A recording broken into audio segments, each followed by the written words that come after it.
সাবেক দুই আইজিপি আব্দুল্লাহ আল মামুন ও শহীদুল হক গ্রেফতার। দুজনকেই নেওয়া হয়েছে ডিবি কার্যালয়ে। ডায়মন্ড ওয়ার্ল্ডের এমডি গুলশান থেকে আটক। অবসর সুবিধা পেতে বেসরকারি শিক্ষক কর্মচারীদের দাঁড়ে দাঁড়ে ধর্ণা। মানা হচ্ছে না। আদালতের নির্দেশনা পর্যাপ্ত বরাদ্দের অভাবকে দায়ী করছে কর্তৃপক্ষ।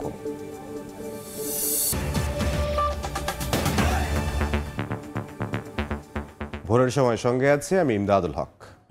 সাবেক আইজিপি চৌধুরী আব্দুল্লাহ আল মামুন এবং শহীদুল হককে গ্রেফতার করা হয়েছে বলে জানিয়েছে ঢাকা মহানগর গোয়েন্দা পুলিশ। সাবেক এই দুই শীর্ষ কর্মকর্তাকে ঠিক কোন মামলায় গ্রেফতার করা হয়েছে সে বিষয়ে পরে জানানো হবে বলে জানিয়েছে ডিবি। মঙ্গলবার রাতে রাজধানীর উত্তরা থেকে গ্রেফতার হন চৌধুরী আব্দুল্লাহ আল মামুন। গত 13 আগস্ট কোটা সংস্কার আন্দোলনের সময় ঢাকার মোহাম্মদপুরে মুদি দোকানি আবু সায়েদ হত্যা মামলার আসামি তিনি। 2022 সাল থেকে আইজিপি হিসেবে দায়িত্ব পালন করছিলেন আব্দুল্লাহ আল মামুন। 2023 সালে তাকে আরও 1.5 বছরের জন্য চুক্তিভিত্তিক নিয়োগ দেওয়া হয়।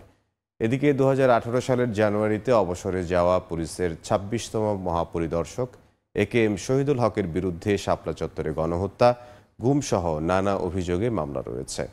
এদিকে মঙ্গলবার বেনাপোল থেকে গ্রেফতার করা হয়েছে রাজধানীর মোহাম্মদপুর থানা ছাত্রলীগের সভাপতি নাইমুল হাসান রাসেলকে। ডায়মন্ড ওয়ার্ল্ডের লিমিটেডের ব্যবস্থাপনা পরিচালক দিলীপ কুমার আগারওয়ালকে গ্রেফতার করেছে র্যাপিড অ্যাকশন ব্যাটালিয়ন র্যাব। বুধবার দিবাগত রাতে রাজধানীর গুলশান এলাকা থেকে তাকে গ্রেফতার করা হয়। র্যাব সূত্রে জানা যায়, ভবনের 13 তলায় আত্মগোপনে ছিলেন দিলীপ কুমার আগারওয়াল। পরে তাকে গ্রেফতার করে 2 ঘন্টা প্রাথমিক জিজ্ঞাসাবাদ করে র্যাব। রাত 1:50 দিলীপ কুমারকে গুলশানের অফিস থেকে বের করে নিয়ে যান তারা। এর আগে মঙ্গলবার রাত 10টার কিছু পরে গুলশানের ডায়মন্ড ওয়ার্ল্ডের অফিসটি ঘিরে অভিযান শুরু করে র্যাব সদস্যরা। স্বর্ণ, হীরা চোরাচালান, অর্থ পাচার ও ডায়মন্ডের বদলে উন্নত মানের কাঁচের টুকরো বিক্রির অভিযোগ ছিল দিলীপ কুমার আগারওয়ালের বিরুদ্ধে। এছাড়াও সাম্প্রতিক ছাত্র জনতার আন্দোলনে কয়েকটি হত্যা মামলায়ও আসামি করা হয়েছে তাকে। গুমের কারণ না জানলেও 94 দিন বন্দী ছিলেন অন্ধকার কুঠুরি আয়নাঘরে। নির্মম নির্যাতনের শিকার হয়ে বেঁচে ফিরলেও এখনও স্বাভাবিক জীবনে ফিরতে পারেননি প্রকৌশলী আতাউর রহমান মণ্ডল। বিদেশে পড়াশোনা করা প্রকৌশলী আতাউর রহমান সময় সংবাদের ক্যামেরায় তুলে ধরেছেন বন্দী জীবনের ভয়াবহ অভিজ্ঞতার কথা। ভারত থেকে কম্পিউটার ইঞ্জিনিয়ারিং বিষয়ে লেখাপড়া শেষ করে দেশে ফিরে বেসরকারি প্রতিষ্ঠানে চাকরি নেন আতাউর রহমান মণ্ডল। পারদর্শী হওয়ায় মাঝে মধ্যে প্রধানমন্ত্রীর কার্যালয়ের বিভিন্ন প্রযুক্তি প্রকল্পেও করেন কনসালটেন্সি।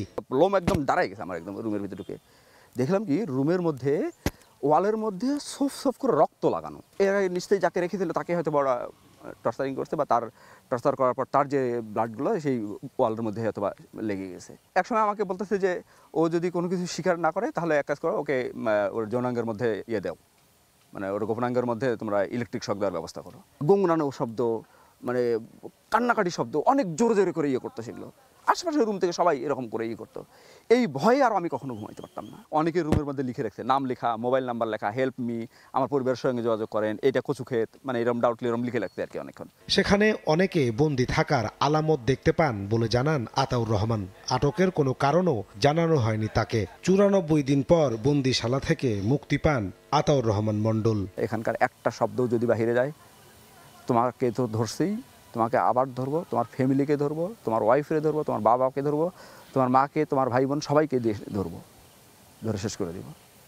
তুমি যে বিল্ডিংয়ে থাকো, তোমার যে বিল্ডিংয়ের অফিস ডিনামাইট মেরে উড়াই দিব।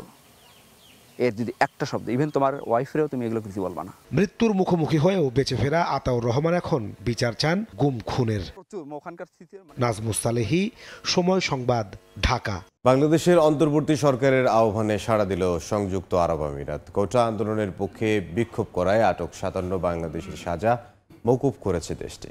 তাদের দেশে পাঠানোর নির্দেশ দিয়েছেন দেশটির প্রেসিডেন্ট শেখ মোহাম্মদ বিন জায়েদ আল নাহিয়ান। তাদের দেশে ফেরাতে পররাষ্ট্র মন্ত্রণালয় কাজ করবে বলে জানান প্রধান উপদেষ্টার প্রেস সচিব। এর আগে এসব প্রবাসীদের প্রতি কোনো সহানুভূতি নেই বলে জানিয়েছিলেন শেখ হাসিনা সরকার। অন্তর্বর্তীকালীন সরকার দায়িত্ব গ্রহণের পর বিষয়টি নিয়ে ইউএইর প্রেসিডেন্টের সঙ্গে সরাসরি কথা বলেন প্রধান উপদেষ্টা ডক্টর মোহাম্মদ ইউনূস। 1 মাসেরও কম সময়ের মধ্যে এই 57 জনের শাস্তি মওকুফ করলেন আমিরাতের প্রেসিডেন্ট। মঙ্গলবার সরকারকে সিদ্ধান্তটি জানায় আরব আমিরাত। প্রধান উপদেষ্টা ইউএইর আমিরকে, ইউএইর প্রেসিডেন্টকে অনুরোধ করেছিলেন তাদেরকে যেন ক্ষমা করে দেওয়া হয়, তো উনি ওনার কথাটা রেখেছেন। এই 57 জন বাংলাদেশিকে দেশে ফেরত আনার বিষয়ে পররাষ্ট্র মন্ত্রণালয় কাজ করবে বলে জানান প্রধান উপদেষ্টার প্রেস সচিব। ছাত্র জনতার আন্দোলন আমাদেরকে। তাজওয়ার মাহমিদ, সময় সংবাদ, ঢাকা। রাষ্ট্র সংস্কারে অন্তর্বর্তী সরকার অন্তত 2 বছর থাকা উচিত বলে মত দিলেন দেশের শীর্ষ দৈনিক পত্রিকাগুলোর সম্পাদক। মঙ্গলবার সকালে রাষ্ট্রীয় অতিথি ভবন যমুনায় সম্পাদকদের সঙ্গে বৈঠক করেন প্রধান উপদেষ্টা ডক্টর মোহাম্মদ ইউনূস। এ সময় গণমাধ্যম কর্মীদের উপর যথেচ্ছভাবে মামলার বিষয়ে প্রতিকার এবং নিপীড়ন হয় এমন আইনের সংশোধন চেয়েছেন সম্পাদকরা। দেশের মানুষের চাওয়া যাতে গণমাধ্যমে বাধাহীনভাবে প্রতিফলিত হয় সেদিকে খেয়াল রেখে কাজ করতে সম্পাদকদের আহ্বান জানিয়েছেন প্রধান উপদেষ্টা। মঙ্গলবার সকালে রাষ্ট্রীয় অতিথি ভবন যমুনায় দেশের শীর্ষ জাতীয় দৈনিকগুলোর সম্পাদকদের ডেকে বৈঠকে বসেন অন্তর্বর্তী সরকারের প্রধান উপদেষ্টা ডক্টর মোহাম্মদ ইউনূস। এতে অংশ নেন বিভিন্ন পত্রিকার 20 জন সম্পাদক। দীর্ঘক্ষণ ধরে চলে আলোচনা। অন্তর্বর্তী সরকার কোন কোন কাজ করবে, কতদিন ধরে চলবে এই প্রয়াস, এসবই প্রাধান্য পায় বৈঠকে। গণমাধ্যমের শীর্ষ নীতি নির্ধারকরাও তুলে ধরেন উদ্ভূত পরিস্থিতিতে সাংবাদিকদের অবস্থান। বৈঠক শেষে রাষ্ট্রীয় অতিথি ভবন যমুনার সামনে গণমাধ্যম কর্মীদের সঙ্গে কথা বলেন দ্য ডেইলি স্টারের সম্পাদক মাহফুজা নাম।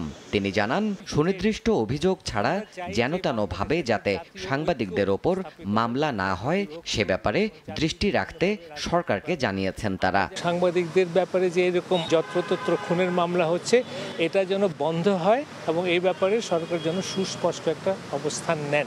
মিডিয়া নিষ্পেষণে যতগুলো কালো আছে অ্যাটলিস্ট এই মুহূর্তে ঘোষণা হয় যে এগুলোতে সাংবাদিকের নিপীড়নের যেসব অধ্যায়গুলো আছে এগুলো কার্যত হবে না এবং এটার রিফর্মটা ওনারা সময় নিয়ে এটা করবেন। রাষ্ট্র সংস্কারে জনগণের মতামত যাতে গণমাধ্যমে যথাযথভাবে প্রতিফলিত হয় এমন আহ্বানও জানিয়েছেন প্রধান উপদেষ্টা।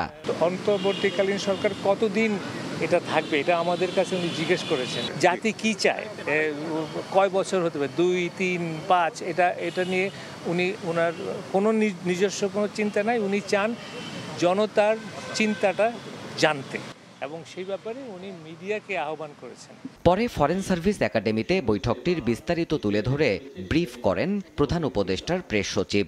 তিনি বলেন, সরকারের ক্ষমতায় থাকার যৌক্তিক সময় নিয়ে মত দিয়েছেন সম্পাদকরা। তিনি সরাসরি তাদের কাছে জানতে চেয়েছেন যে যৌক্তিক সময়টা কি, এটা কি 1 বছর না 6 মাস না 2 বছর না 3 বছর। বলেছেন যে হাতে আপনার কাজটা কি, কাজের উপরে তো আপনি নির্ভর করবে যে আপনি কতক্ষণ এই কাজটা করতে কত সময় লাগবে। গণমাধ্যমে যথাযথভাবে সরকারের দোষ ত্রুটি নিয়ে প্রতিবেদন করতেও সরকার প্রধান উৎসাহ দিয়েছেন বলে জানানো হয় ব্রিফিংয়ে। কিছু কিছু জায়গায় আমাদের যদি দোষ ত্রুটি থাকে সেগুলো নিয়েও আপনারা বলেন। দেবাশিস রায়, সময় সংবাদ, ঢাকা। মুক্তিযোদ্ধার সংখ্যা ও নিজের জন্মদিন নিয়ে 5 মামলায় খালাস পেলেন বিএনপি চেয়ারপারসন বেগম খালেদা জিয়া। মঙ্গলবার সকালে এই রায় দেন ঢাকার সিএমএম আদালত। বেগম জিয়ার আইনজীবী বলেন, 4 বছর আগে বাদীর মৃত্যু হলেও হয়রানির জন্য ঝুলিয়ে রাখা হয়েছিল মামলাগুলো। এছাড়া আদালতে সাক্ষী উপস্থিত না হওয়ায় ন্যায়িক ও দুর্নীতি মামলার শুনানি পিছিয়ে 8 সেপ্টেম্বর ধার্য করা হয়েছে। বিএনপি চেয়ারপারসন বেগম খালেদা জিয়ার বিরুদ্ধে 31টি মামলা হয় শেখ হাসিনার সরকারের সময়ে। মামলাগুলোকে রাজনৈতিক হয়রানিমূলক বলে শুরু থেকেই দাবি করে আসছে দলটি। যদিও দুর্নীতির মামলায় বেগম জিয়া কারাগারে যাওয়ার পর থমকে যায় এ সময় মামলার বিচারিক প্রক্রিয়া। 5 আগস্ট শেখ হাসিনার সরকারের পতনের পরদিন দুর্নীতির 2 মামলা থেকে মুক্তি দেওয়া হয় বিএনপি নেত্রীকে। এরপর বাকি মামলাগুলো থেকে মুক্তির আইনি প্রক্রিয়া শুরু করে দলটি। এর মধ্যে প্রথম ধাপে মঙ্গলবার মানহানি সংক্রান্ত 5টি মামলা থেকে খালাস চেয়ে আদালতে আবেদন করেন তার আইনজীবীরা। শুনানি শেষে বিএনপি নেত্রীকে খালাস দেন আদালত। বাদী যারা তারা প্রত্যেকে আওয়ামী লীগের পৃষ্ঠপোষক ছিলেন। বেগম জিয়ার আইনজীবীরা জানান 4 বছর আগে মারা গেছেন মামলার বাদী এবি সিদ্দিকী। এরপরও হয়রানির উদ্দেশ্যে ঝুলিয়ে রাখা হয় মামলাগুলো। এবি সিদ্দিক নামে একজন লোক ছিলেন, তিনি মারা গেছেন 4 বছর আগে, কিন্তু তার মামলা এখনো মরে নাই, যেটা আজকে খালাস পেলেন ম্যাডাম খালেদা জিয়া। এই মামলা মিথ্যা, এটা শুধু মিথ্যা নয়, এটা ছিল আওয়ামী লীগের সরকারের কাল্পনিক মামলা। এদিকে সাক্ষী উপস্থিত না হওয়ায় নাইকো দুর্নীতি মামলার শুনানি পিছিয়ে 8 সেপ্টেম্বর ধার্য করেছেন আদালত। সাক্ষী আসে নাই, সেহেতু আমরা বলেছি মামলাটির যেহেতু কোনো মেরিট নাই, আমরা মামলাটি ক্লোজ চেয়েছিলাম, যে মামলার কার্যক্রম শেষ করার জন্য বলেছি কোর্টকে। কোর্ট বলেছে যদি সাক্ষী না আসে নেক্সট ডেট 8-9 তারিখে সাক্ষী না আসলে মামলার কার্যক্রম শেষ করে মামলা আর্গুমেন্টে চলে যাবে। কানাডিয়ান প্রতিষ্ঠান নাইকোর সঙ্গে অস্বচ্ছ চুক্তির মাধ্যমে রাষ্ট্রের আর্থিক ক্ষতি ও দুর্নীতির অভিযোগে 2007 সালের ডিসেম্বরে বেগম জিয়া সহ 5 জনের বিরুদ্ধে মামলাটি করে দুদক। একই অভিযোগে শেখ হাসিনার বিরুদ্ধে মামলা হলেও পরে হাইকোর্টের নির্দেশে তা বাতিল হয়ে যায়। আসিফ মোহাম্মদ সিয়াম, সময় সংবাদ, ঢাকা। ভারতের যোগ সাজশে আওয়ামী লীগ পরিকল্পিতভাবে বিডিআর হত্যাকাণ্ড ঘটিয়েছিল এমন অভিযোগ করে স্বাধীন কমিশনের মাধ্যমে তদন্ত করে সুষ্ঠু বিচারের দাবি জানিয়েছে বিএনপি।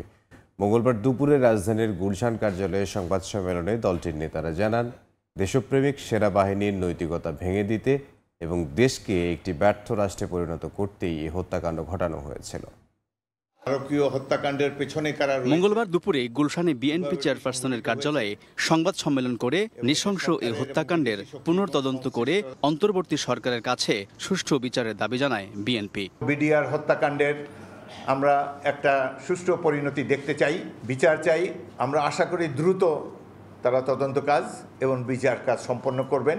বিএনপির অভিযোগ, সাবেক প্রধানমন্ত্রী, তার দল আওয়ামী লীগ ও পাশের দেশের যোগসাজশে এই হত্যাকাণ্ড হয়েছে। হত্যাকাণ্ডটি একটি সুপরিকল্পিত সরকারি দল শেখ হাসিনা এবং আওয়ামী লীগ নেতৃবৃন্দের যোগসাজশেই সম্পন্ন হয়েছিল। 22শে ফেব্রুয়ারি তারিখে আওয়ামী লীগ নেতা ওয়ার্ড কাউন্সিলর তোরাব আলীর বাসায় আওয়ামী লীগের শীর্ষ পর্যায়ের নেতৃবৃন্দের একটি বৈঠক হয়। এই বিদ্রোহটি কিভাবে সংগঠিত হবে, কিভাবে হত্যাকাণ্ড চালানো হবে, কিভাবে লাশ গুম করা হবে, সকল পরিকল্পনা এই মিটিংয়ে আওয়ামী লীগের এই সভায় স্থির করা হয়। হত্যাকাণ্ডের পরের দিন সেনাবাহিনীর সদস্যদের মধ্যে ক্ষোভের সৃষ্টি হয়েছিল। তবে শেখ হাসিনা পরবর্তীতে এই বাহিনীকে এমনভাবে ব্যবহার করেছে যে তারা দলীয় কর্মীর মতো কথা বলেছেন। তবে ছাত্র আন্দোলনে সেনাবাহিনীর সহযোগিতার প্রশংসা করেন হাফিজ। ছাত্র জনতার বিপ্লবে পূর্ণাঙ্গ সহায়তা করার জন্যে বাংলাদেশের বর্তমান সেনাবাহিনী প্রধান এবং বাংলাদেশ সেনাবাহিনী এবং সামরিক বাহিনীর সকল সদস্যদেরকে আমরা আন্তরিক ধন্যবাদ জানাচ্ছি। বিডিআর হত্যাকাণ্ডের সুষ্ঠু বিচার নিশ্চিতে বর্তমান স্বরাষ্ট্র উপদেষ্টার উদ্যোগকে স্বাগত জানিয়ে তদন্ত কমিটির প্রতিবেদন জাতির সামনে প্রকাশের আহ্বানও জানানো হয় সংবাদ সম্মেলনে। রহস্য উন্মোচিত হবে বলে আমরা দৃঢ়ভাবে বিশ্বাস করি। আলতাফ হোসাইন, সময় সংবাদ, ঢাকা। বৈষম্য বিরোধী ছাত্র আন্দোলনে স্বজন হত্যার দায়ে সাবেক প্রধানমন্ত্রী শেখ হাসিনা সহ তার মন্ত্রিসভার সদস্যদের বিচারের দাবি জানিয়েছেন নিহতের পরিবারের সদস্যরা। জামায়াতে ইসলামী আয়োজিত মতবিনিময় ও আর্থিক অনুদান প্রদান অনুষ্ঠানে গণহত্যার দায়ে আওয়ামী লীগকে নিষিদ্ধের দাবিও জামাত নেতাদের। তবে পৃথক অনুষ্ঠানে গত 16 বছরে জামায়াতের উপর আওয়ামী লীগ সরকার যে নির্যাতন করেছে তা ক্ষমা করার ঘোষণা দেন জামায়াতের আমির।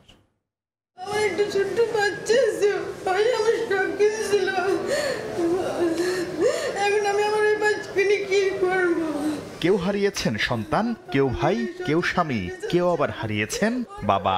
তাই তো স্বজন হারানোর বুক ফাটা আর্তনাদে আহাজারিতে ভারী চারপাশ। উনি একমাত্র আমাদের সংসারের ভরসা ছিলেন।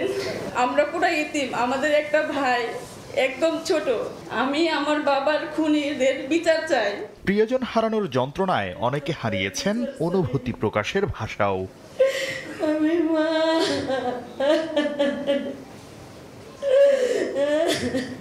মঙ্গলবার বৈষম্য বিরোধী ছাত্র আন্দোলনে শহীদ পরিবারের সদস্যদের সঙ্গে মতবিনিময় ও আর্থিক অনুদান প্রদানের অনুষ্ঠানের আয়োজন করে জামায়াতে ইসলামীর ঢাকা মহানগরী দক্ষিণ শাখা। স্বজন হত্যার দায়ে সাবেক প্রধানমন্ত্রী শেখ হাসিনা সহ তার মন্ত্রিসভার সদস্যদের বিচারের দাবি জানান তারা।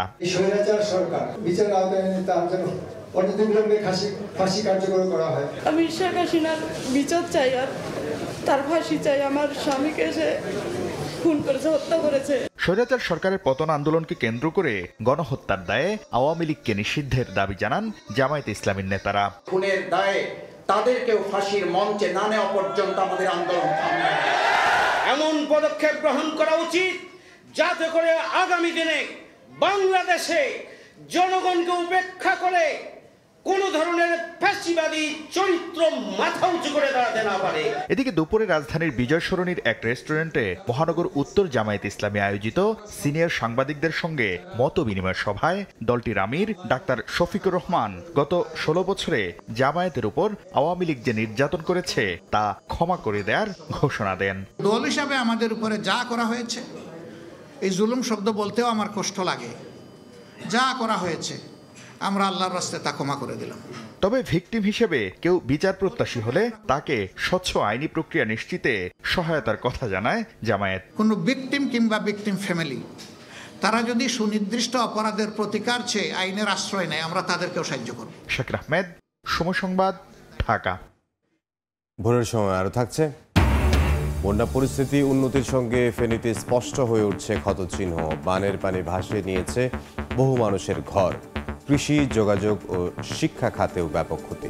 অবসর সুবিধা পেতে বছরের পর বছর দাঁড়ে দাঁড়ে ঘুরতে হচ্ছে বেসরকারি শিক্ষক কর্মচারীদের। যদিও উচ্চ আদালতের নির্দেশ হলো অবসর গ্রহণের 6 মাসের মধ্যে এই সুবিধা পাবেন সংশ্লিষ্টরা, কিন্তু বাস্তবতা ভিন্ন। পরিসংখ্যান বলছে হাজার হাজার আবেদন নিষ্পত্তির অপেক্ষায় ঝুলছে যুগের পর যুগ।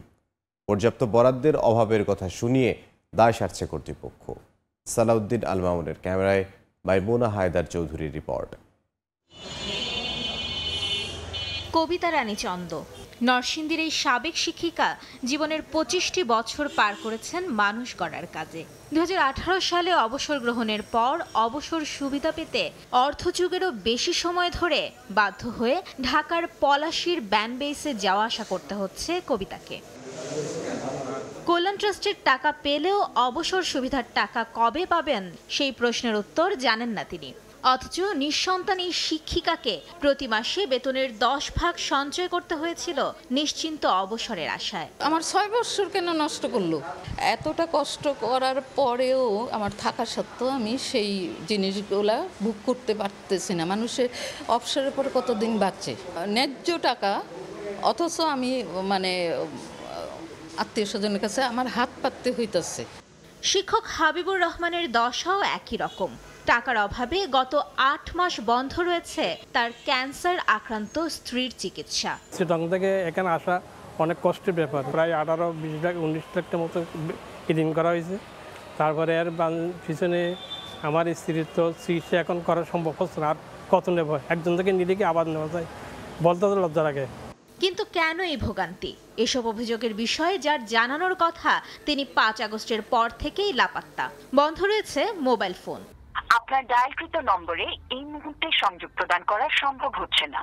অন্যদিকে বেসরকারি শিক্ষক কর্মচারী কল্যাণ ট্রাস্টের রুটিন দায়িত্ব পাওয়া সচিব জানান, এখনো 30,000-এরও বেশি আবেদন জমা পড়ে থাকলেও বরাদ্দের অভাবে তার সুরাহা করা সম্ভব হচ্ছে না।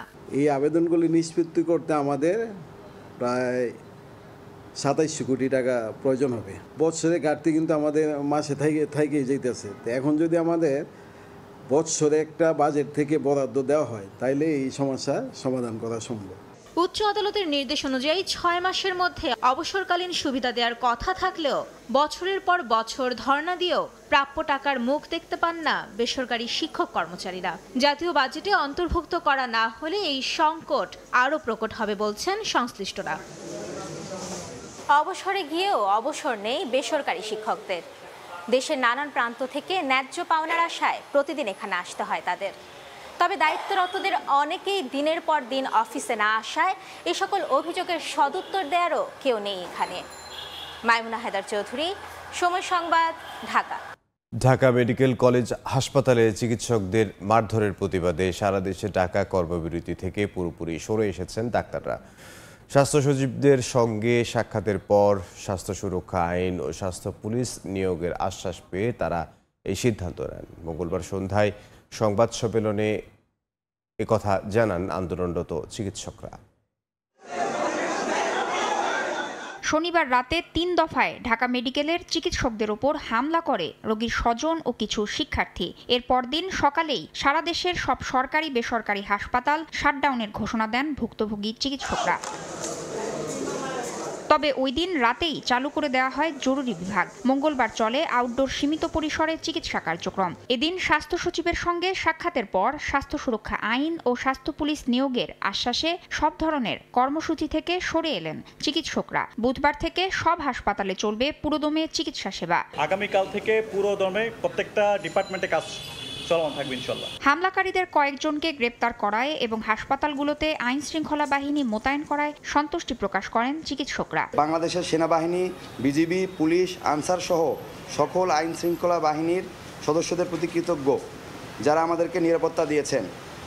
আমরা আশা করি ভবিষ্যতেও আমাদের ডাক্তারদের যৌক্তিক যে কোনো আন্দোলনে আপনাদেরকে পাশে পাবো। চিকিৎসকদের উপর হামলার ঘটনায় মঙ্গলবার পর্যন্ত 2 আসামিকে গ্রেফতার করেছে আইন শৃঙ্খলা বাহিনী।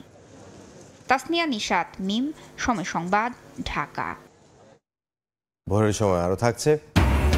চট্টগ্রাম বন্দরের বহির্নোঙরে বাড়ছে জাহাজ অবস্থানের সময়। সড়কে অচল অবস্থায় ডেলিভারিতে ধীরগতি, কারণ যেটিতে বার্থিং নিতে লাগছে 4-5 দিন। নোংরা পরিবেশে তৈরি হতো খাবার, বিক্রি করা হতো মেয়াদ উত্তীর্ণ পণ্য। শাহজাহানপুরের শিক্ষার্থীদের নিয়ে অভিযান চালিয়ে এসব অনিয়মের প্রমাণ পায় জাতীয় ভোক্তা অধিকার সংরক্ষণ অধিদপ্তর। পরে 2 প্রতিষ্ঠানকে করা হয় জরিমানা। ইচ্ছেমতো বসানো হতো মিষ্টি বিস্কুটের মেয়াদ উত্তীর্ণের তারিখ, নেই ক্রয়ের পাকা রসিদও। এমন অনিয়মের মধ্যেই চলছিল রাজধানীর শাহজাহানপুরের মুসলিম সুইটস অ্যান্ড বেকারি নামের এই প্রতিষ্ঠানটি। বাইরে থেকে পরিপাটি মনে হলেও রান্নাঘরে ভিন্ন চিত্র। একই ফ্রিজে রাখা হয় কাঁচা ও রান্না করা মাংস, পরিবেশও নোংরা। মঙ্গলবার শিক্ষার্থীদের নিয়ে অভিযান পরিচালনা করে জাতীয় ভোক্তা অধিকার সংরক্ষণ অধিদপ্তর। এ সময় বিভিন্ন অনিয়ম প্রমাণিত হওয়ায় 2 ব্যবসা প্রতিষ্ঠানকে 50,000 টাকা জরিমানা করা হয়। মিষ্টিগুলোতে কোনো মেয়াদ দেওয়া ছিল না এবং এটি দীর্ঘদিন যাবত তারা বিক্রি করে আসছে। ইভেন আজকের এবং গতকালের যে ক্যাশ মোমো, সেটিতে আমরা ভেরিফাই করে দেখেছি মিষ্টির সাথে কোনো মিল নেই। রান্না করা মাংস ফ্রিজের একই চেম্বারে, যেখানে কাঁচা মাছ মাংস সংরক্ষণ করা হয়েছে সেখানে খোলা অবস্থায় সংরক্ষণ করেছে এবং ফ্রিজের অবস্থাটা খুবই নোংরা অবস্থায় ছিল। অভিযানে অংশ নেওয়া শিক্ষার্থীরা বলছেন, ব্যবসায়ীদের সচেতনতার অভাবে সাধারণ মানুষ প্রতারণার শিকার হচ্ছেন। নোংরা পরিবেশের খাবার খেয়ে অনেকে আক্রান্ত হচ্ছেন নানা রোগে। মানুষের মধ্যে অসুস্থতার সৃষ্টি হইতেছে এবং দেখা যাচ্ছে তারা বলতেছে যে তারা হোমমেড জিনিসগুলো করতেছে, অ্যাকচুয়ালি তারা হোমমেড করতেছে না। দেখা গেছে গতকালে যে আইটেমগুলো বাঁচে গেছে, যেগুলো হচ্ছে সেল হয় নাই, সেই আইটেমগুলো আবার পুনরায় তারা হচ্ছে এই ডেটে সেল করতেছে। সামাজিক সচেতনতা তৈরিতে ভোক্তা অধিকারের সঙ্গে এ ধরনের অভিযানে অংশগ্রহণ করে যাবে বলে জানালেন শিক্ষার্থীরা। ফরহাদুর রহমান, সময় সংবাদ, ঢাকা। দেশের সব পর্যায়ে চাকরিতে আবেদনের বয়সসীমা 35 করার দাবিতে সেমিনার করেছে 35 প্রত্যাশী সাধারণ শিক্ষার্থী সমন্বয় পরিষদ।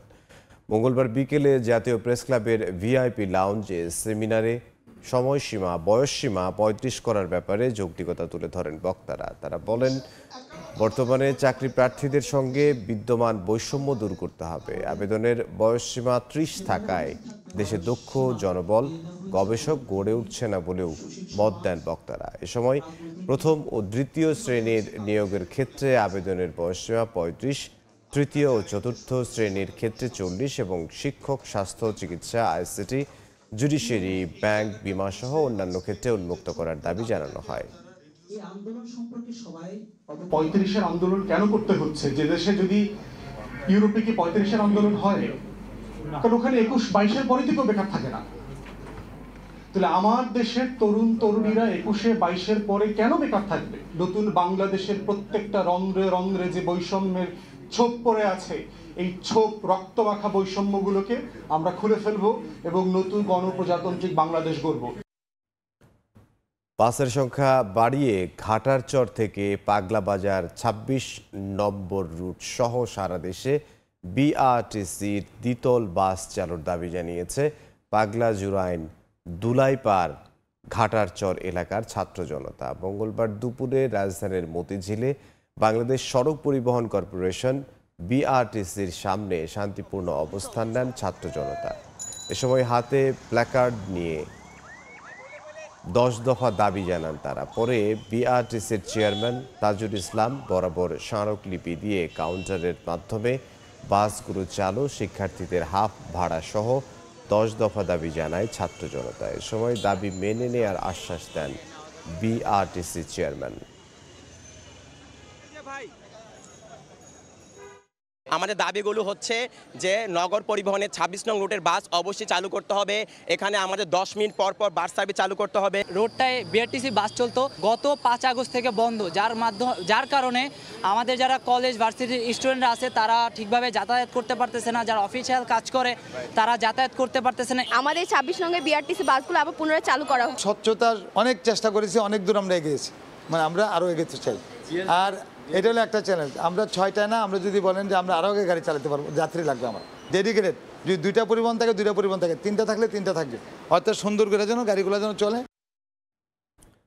ঢাকা নারায়ণগঞ্জ রুটে বাস ভাড়া কমিয়ে 45 টাকা নির্ধারণের দাবিতে নারায়ণগঞ্জে সমাবেশ করেছে যাত্রী অধিকার সংরক্ষণ ফোরাম। মঙ্গলবার বিকেলে নগরীর চাষাড়ায় শহীদ মিনারে সমাবেশে এ দাবি জানান সংগঠনটির নেতারা। সমাবেশে নন এসি বাসের ভাড়া কমিয়ে সর্বোচ্চ 45 টাকা ও এসি বাসের ভাড়া কমিয়ে 55 টাকা নির্ধারণের দাবি জানান সংগঠনের আহ্বায়ক রফিউর রাব্বি। আগামী 10 সেপ্টেম্বরের মধ্যে এই ভাড়া কার্যকর করতে সংশ্লিষ্ট কর্তৃপক্ষকে তাগিদ দেন তিনি। এছাড়া সকল পর্যায়ের শিক্ষার্থীদের জন্য বাস ভাড়া অর্ধেক করারও দাবি জানায় নারায়ণগঞ্জ যাত্রী অধিকার সংরক্ষণ ফোরাম। খেলাপি ঋণ গোপন করার সংস্কৃতি থেকে বের হয়ে আসছে কেন্দ্রীয় ব্যাংক। এতে খেলাপি ঋণ বৃদ্ধিতে আগের সব রেকর্ড ভেঙে গেল। বাংলাদেশ ব্যাংকের তথ্য, চলতি বছরের প্রথম 6 মাসে ব্যাংক খাতের খেলাপি ঋণ প্রায় 66,000 কোটি টাকা বেড়ে প্রথমবারের মতো 2 লাখ কোটি টাকা ছাড়িয়েছে। বাংলাদেশ ব্যাংকের মুখপাত্র মেজবাউল হক মঙ্গলবার গণমাধ্যমকে জানান, গত জুন শেষে খেলাপি ঋণ দাঁড়িয়েছে 2,11,391 কোটি টাকা। জুন শেষে ব্যাংকগুলোর মোট ঋণ স্থিতি দাঁড়িয়েছে 16,83,396 কোটি টাকা। এর মানে মোট ঋণের 12.56% খেলাপি। 3 মাস আগে গত মার্চ শেষে খেলাপি ঋণের পরিমাণ ছিল 1,82,295 কোটি টাকা, যা ছিল 11.11%। এপ্রিল জুন সময়ে 3 মাসে খেলাপি ঋণ বেড়েছে 29,096 কোটি টাকা। বিএনপির সিনিয়র যুগ্ম মহাসচিব রুহুল কবির রিজভী বলেছেন, শেখ হাসিনা জানতেন ন্যায় বিচার হলে তিনি হেরে যাবেন, তাই দলীয় নেতাকর্মীদের পুলিশে নিয়োগ দিয়েছেন। মঙ্গলবার দুপুরে কুমিল্লার ব্রাহ্মণপাড়া উপজেলার বাগড়া ঈদগাহ ময়দানে বন্যার্তদের উপহার সামগ্রী বিতরণ অনুষ্ঠানে প্রধান অতিথির বক্তব্যে তিনি একথা বলেন। ন্যায় বিচার হলে শেখ হাসিনা হেরে যাবে। প্রশাসন যদি নিরপেক্ষ হয়, আইন শৃঙ্খলা বাহিনীর লোকরা যদি নিরপেক্ষ হয়, শেখ হাসিনা ক্ষমতায় থাকবেন না। তাই তিনি যুবলীগ ছাত্রলীগ থেকে বেছে বেছে পুলিশ তৈরি করেছিলেন, পুলিশ বাহিনী তৈরি করেছিলেন, আইন শৃঙ্খলা বাহিনী তৈরি করেছিলেন। এইটা হচ্ছে একটা নরকের শাসন ছিল, দোজকের শাসন। শেখ হাসিনার ছিল দোজকের শাসন। এই শাসনের যাতে পুনরাবৃত্তি না হয়, সেই কাজ আমাদের করতে হবে। স্পিকারের পদ নিয়ে চলছে আইনি বিতর্ক। সংবিধান মতে বিলুপ্ত হলেও পরবর্তী সংসদ না বসা পর্যন্ত আগের জনই থাকবেন স্পিকার। শিরিন শারমিন চৌধুরী পদত্যাগ করায় তাহলে এখন স্পিকারকে, এ নিয়ে ভিন্ন ভিন্ন মত দিচ্ছেন আইন বিশেষজ্ঞরা। কেউ বলছেন পদত্যাগপত্র গৃহীত হলেও শিরিন শারমিনই আছেন স্পিকার, আবার কেউ বলছেন স্পিকার পদত্যাগ করায় বিধান অনুযায়ী ডেপুটি স্পিকার শামসুল হক টুকু এখন স্পিকার, সে জেলে থাকুক আর বাইরে থাকুক। আমি আইন অনুযায়ী অন্তর্বর্তীকালীন সরকারের 5 আগস্ট দুপুরে পদত্যাগ করে পালিয়ে যান প্রধানমন্ত্রী শেখ হাসিনা। 3 দিন পর 8 আগস্ট ডক্টর মোহাম্মদ ইউনূসকে প্রধান করে গঠিত হয় অন্তর্বর্তী সরকার। এরপর একে একে পদত্যাগে বাধ্য হন প্রধান বিচারপতি সহ 6 বিচারপতি। সবশেষ একই পথে হাঁটেন স্পিকার শিরিন শারমিন চৌধুরী। দেশের ইতিহাসে প্রথমবার কোনো স্পিকার হিসেবে পদত্যাগ করেন শিরিন শারমিন। সোমবার পদত্যাগপত্র গ্রহণ করেন রাষ্ট্রপতি। স্পিকারের পদ ততক্ষণ পর্যন্ত থাকবে যতক্ষণ পর্যন্ত পার্লামেন্ট থাকবে। এখানে যেহেতু পার্লামেন্ট ডিসলভ হয়ে গেছে, সুতরাং অনুচ্ছেদ 74(2) অনুযায়ী পদত্যাগ যেটা আছে সেটা রিডান্ডেন্ট, এর অপ্রয়োজনীয়। কিন্তু তিনি আইনের ফিকশন অনুযায়ী তিনি কন্টিনিউ করবেন এবং পরবর্তী পার্লামেন্ট যখন হবে সেই পার্লামেন্টের প্রথম সেশন তিনি ডিসাইড করবেন। তবে সুপ্রিম কোর্টের আরেক সিনিয়র আইনজীবী SM শাহজাহান বলছেন, পদত্যাগের পর স্পিকার পদে শিরিন শারমিন আর নেই। ডেপুটি স্পিকার জেলে থাকায় রয়ে গেছে সাংবিধানিক শূন্যতা। স্পিকারের পদ শূন্য হলে ডেপুটি স্পিকার ওই দায়িত্ব পালন করবেন, এটুকু সংবিধানের আপনার আর্টিকেল 74 সাব আর্টিকেল 3-তে বলা আছে। উনি জেলে থাকলে এই বিষয়ে কিছু বলতে পারবো না। কিন্তু উনি কি রিজাইন করেছেন? রিজাইন যদি না করে থাকেন, এখন এই ক্ষেত্রে আর আমার কোনো মন্তব্য নেই। তবে সবকিছুর বাইরে প্রশ্ন থেকে যায়, রাষ্ট্রপতি এই মুহূর্তে পদত্যাগ করলে কার কাছে তা জমা দেবেন, আর কেই বা দায়িত্ব নেবেন ভারপ্রাপ্ত রাষ্ট্রপতির? অথবা ভোট হলে নতুন সংসদ সদস্যদের শপথই বা কে পড়াবেন? সাংবিধানিক সেই প্রশ্ন রয়ে গেল। আফজাল হোসেন, সময় সংবাদ, ঢাকা। জ্বালানি চুক্তি পর্যালোচনা করা হবে বলে জানিয়েছেন শ্বেতপত্র প্রণয়ন কমিটি প্রধান অর্থনীতিবিদ ডক্টর দেবপ্রিয় ভট্টাচার্য। মঙ্গলবার বিকেলে রাজধানীর শেরেবাংলা নগরে বৈঠক শেষে কথা জানান তিনি। এ সময় বলেন, বিদেশে অবস্থানরত বিশিষ্টজনদের সঙ্গে আগামী বৃহস্পতিবার আলোচনা করা হবে। শ্বেতপত্র কমিটির সদস্যদের মধ্যে দায়িত্ব ভাগ করে দেওয়া হয়েছে, যেখানে গুরুত্ব পাবে সাধারণ ও সামষ্টিক অর্থনীতি, ব্যাংকিং খাত সহ পাচার করা অর্থ ফেরানো ও অর্থনৈতিক ও সামাজিক পর্যায়ের বৈষম্য নিরসন। আলোচনাগুলো শুধু ঢাকায় না, ঢাকার বাইরেও হবে, এমনকি শুধু দেশের বাইরেও আমরা সেই আলোচনাগুলোকে নিয়ে যাচ্ছি। সাধারণ অর্থনৈতিক, সামষ্টিক অর্থনৈতিক বিষয় যেমন আছে, এটার ভিতরে খাতওয়ারি বিভিন্ন শিক্ষা, স্বাস্থ্য থেকে আরম্ভ করে জ্বালানি খাত ইত্যাদি আলোচনার ভিতরে আছে। আবার কিছু প্রাতিষ্ঠানিক ব্যাপারও আছে, ব্যাংকিং খাতের আলোচনা আছে, অর্থ আহরণের, কর আহরণের ব্যাপার আছে, একই রকমভাবে পাচারকৃত অর্থ নিয়ে আলোচনা আছে, মেগা প্রজেক্ট নিয়ে আলোচনা আছে।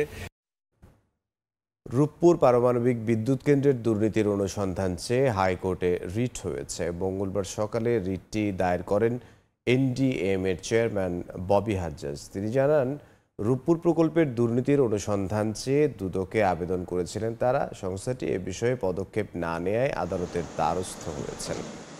গত 17 আগস্ট গ্লোবাল ডিফেন্স কর্পের প্রকাশিত এক প্রতিবেদনে বলা হয়, রূপপুর পারমাণবিক বিদ্যুৎ কেন্দ্র থেকে $500 কোটি বেশি আত্মসাৎ করেছেন শেখ হাসিনা ও তার পরিবার। এতে সহায়তা করেছিল প্রকল্প বাস্তবায়নকারী সংস্থা রোসাটম। যদিও গ্লোবাল ডিফেন্স কর্পের প্রকাশিত এই প্রতিবেদনকে ভিত্তিহীন বলে দাবি করেছে রোসাটম। ঢাকা চট্টগ্রাম মহাসড়কে অচলাবস্থায় ডেলিভারিতে ধীর গতিতে চট্টগ্রাম বন্দরের বহির্নোঙরে কন্টেইনারবাহী জাহাজ অবস্থানের সময় ক্রমশ বাড়ছে। বর্তমানে প্রতিটি জাহাজকে বন্দরের জেটিতে বার্থিং নিতে 4 থেকে 5 দিন পর্যন্ত অপেক্ষা করতে হচ্ছে। আর এই বাড়তি সময়ের জন্য বন্দরের সুনাম ক্ষুণ্ণের পাশাপাশি দিনে অন্তত $20,000 জরিমানাও গুনতে হচ্ছে জাহাজ মালিকদের। স্বাগত ত্রিপুর ক্যামেরায় বিস্তারিত জানাচ্ছেন কমল দে। নানামুখী জটিলতায় চট্টগ্রাম বন্দরের বিভিন্ন ইয়ার্ডে যেমন কন্টেনারের স্তূপ জমছে, তেমনি জাহাজের জট সৃষ্টি হচ্ছে বন্দরের বহির্নোঙরে। সবশেষ মঙ্গলবার বন্দরের জেটিতে 10টি কন্টেনারবাহী জাহাজের অবস্থানের পাশাপাশি জেটিতে বার্থিং পেতে বহির্নোঙরে অবস্থান নিয়ে অপেক্ষায় রয়েছে আরও 9টি জাহাজ। গত 2 সপ্তাহ ধরেই বার্থিং পেতে প্রতিটি জাহাজের সময় লাগছে 4 থেকে 5 দিন, কোনো কোনো ক্ষেত্রে তার চেয়েও বেশি। অথচ আগে চট্টগ্রাম বন্দরের বহির্নোঙরে আসার কয়েক ঘন্টার মধ্যেই বার্থিংয়ের সুযোগ পেত পণ্যবাহী বিদেশি জাহাজগুলো। গত 1.5 মাসের যে একটা জট, এই জটে কিন্তু চট্টগ্রাম বন্দরে বেশ জটের সৃষ্টি হয়েছিল এবং এটা হয়েছিল চট্টগ্রাম বন্দরে কিন্তু দোষ না। এখানে হচ্ছে যারা আমদানি রপ্তানিকারক তারা ঠিকমতো তাদের কন্টেনার ক্লিয়ার করতে পারেনি, তার মাল নিতে পারে নাই, কমিউনিকেশনের জন্য প্রবলেম ছিল, বিভিন্ন কারণে প্রবলেম ছিল। গত 1 সপ্তাহ ধরে বন্দরের বহির্নোঙরে 9 থেকে 14টি কন্টেনারবাহী জাহাজের অবস্থান থাকছে। এর মধ্যে গিয়ারলেস অর্থাৎ ক্রেনবিহীন জাহাজগুলোকেই বেশি অপেক্ষায় থাকতে হয়। চাল, ডাল, গম, লোহার স্ক্র্যাপ, সিমেন্ট ক্লিংকের প্রথমবারের মতো খোলাপূর্ণ বহির্নোঙরে খালাস করা গেল কন্টেনার উঠানামার ক্ষেত্রে জাহাজগুলোকে বন্দরের জেটি ব্যবহার করতে হয়। বর্তমানে বন্দরের জিসিবিতে 5টি, সিসিটি 2টি এবং এনসিটিতে 4টি কন্টেনারবাহী জাহাজ বেরানোর সক্ষমতা রয়েছে। সিসিটি এবং এনসিটিতে গ্যান্টি ক্রেনের সুবিধা থাকলেও জিসিবিতে গিয়ারলেস ভেসেল জাহাজ বেরানোর সুযোগ থাকছে। তাই আধুনিক গিয়ারলেস জাহাজগুলোকে সবচেয়ে বেশি ভোগান্তিতে পড়তে হচ্ছে। অবস্থান বেশি সময় থাকা মানে হচ্ছে পোর্টের ভিতরে কনজেশন আছে ডেফিনেটলি, যার কারণে জাহাজ অতিমাত্রায় আপনার এক্সট্রা টাইম পোর্ট অকুপাই করে রাখতে হয়। এই কারণে আমাদের যে কস্ট অফ অপারেশনটা, কস্ট অফ হ্যান্ডলিংটা, বার্থ হায়ার, এই জিনিসগুলো আমাদের কষ্ট বেড়ে যায়। এদিকে রাজনৈতিক অস্থিরতা এবং বন্যার কারণে স্থবির হয়ে পড়া ডেলিভারিতে গতি আনার আপ্রাণ চেষ্টা চালিয়ে যাচ্ছে চট্টগ্রাম বন্দর কর্তৃপক্ষ। কিন্তু একই সঙ্গে শিল্পের কাঁচামাল আমদানির চাপ বাড়ায় সেই গতি ধরে রাখা চ্যালেঞ্জ হয়ে দাঁড়িয়েছে। বিশেষ করে 53,000 ধারণ ক্ষমতার চট্টগ্রাম বন্দরে বর্তমানে কন্টেনার রয়েছে 38,250 টিউএস। ক্রেন এবং কন্টেনারবাহী লরি চলাচলের জন্য অন্তত 30% জায়গা খালি রাখতে হয়। এই অবস্থায় প্রতিদিন 3.5 থেকে 4,000 কন্টেনার ডেলিভারি দিয়ে জাহাজের গড় অবস্থানকালীন সময় 8 থেকে নামিয়ে 4 দিনে আনা হয়েছে বলে দাবি বন্দরের। এখন আমাদের ইয়ার্ডে কন্টেনারের সংখ্যা প্রায় 38,000-এর নিচে চলে এসছে এবং আইসিডিগামী কন্টেনারের যে জট ছিল সেটাও এখন 1700 থেকে 1800 কন্টেনারে নেমে আসছে। সুতরাং ওভারঅল পজিশন আমাদের এখন ভালো এবং ডেলিভারিও আমাদের প্রতিদিন 4000-এর উপরে যাচ্ছে। দেশের আমদানি রপ্তানি বাণিজ্যের 93% সম্পন্ন হয় এই বন্দর দিয়েই। গত কিছুদিন আগেও চট্টগ্রাম বন্দরে পণ্যবাহী জাহাজের গড় অবস্থানকালীন সময় ছিল একেবারে শূন্যের কোঠায়। কিন্তু রাজনৈতিক অস্থিরতার পাশাপাশি বন্যায় সেই সময় পৌঁছে দেয় 8 দিনে। আর প্রতিদিন বন্দরে অবস্থানের জন্য জাহাজগুলোকে জরিমানা গুনতে হয় 15 থেকে 20,000 মার্কিন ডলার। বিপুল এই জরিমানার অর্থ একেবারে ভোক্তা পর্যায়ে পড়ে, এমনটি বলছেন বন্দর ব্যবহারকারীরা। চট্টগ্রাম বন্দর থেকে কমল দে, সময় সংবাদ। নওগাঁয় শুরু হয়েছে আউশ ধান কাটা। আবহাওয়া অনুকূলে থাকায় ফলনও হয়েছে ভালো, তবে হাটে কাঙ্ক্ষিত দর মিলছে না বলে জানান কৃষক। আর চলতি মৌসুমে জেলায় প্রায় 2 লাখ মেট্রিক টন রোপা আউশ ধান কৃষকের ঘরে উঠবে বলে জানায় কৃষি বিভাগ। রকিবুল ইসলামের ছবিতে MR রকির রিপোর্ট। সোনালী ধান কাটার ব্যস্ততা নওগাঁর মাঠগুলোতে। উচ্চ ফলনশীল জাতের রোপাউশ ধানের চারা রোপণের 3 মাসেই পাকা ধান উঠছে কৃষকের গোলায়। ধান কাটামারাই শেষে ধান বিক্রির জন্য হাটে তুলছেন কৃষক। এজন্য জেলার হাটগুলোতে বেড়েছে ধানের সরবরাহ। প্রতিমন রোপাউশ ধান বিক্রি হচ্ছে 1150 টাকা থেকে 1180 টাকা দরে। কৃষক বলছেন ধানের উৎপাদন খরচ বাড়লেও মিলছে না কাঙ্ক্ষিত দাম। ধান এমনি ভালো হয়েছে, 15-16 মণ করে ফলন হচ্ছে। এমনি ধানের বাজারও ভালোই আছে, কিন্তু এর থেকে পরে গেলে আমাকে লস হয়ে যায়। সারের দাম বেশি, কৃষক করে লাভ হয় না। ধানের দাম হইল 1100।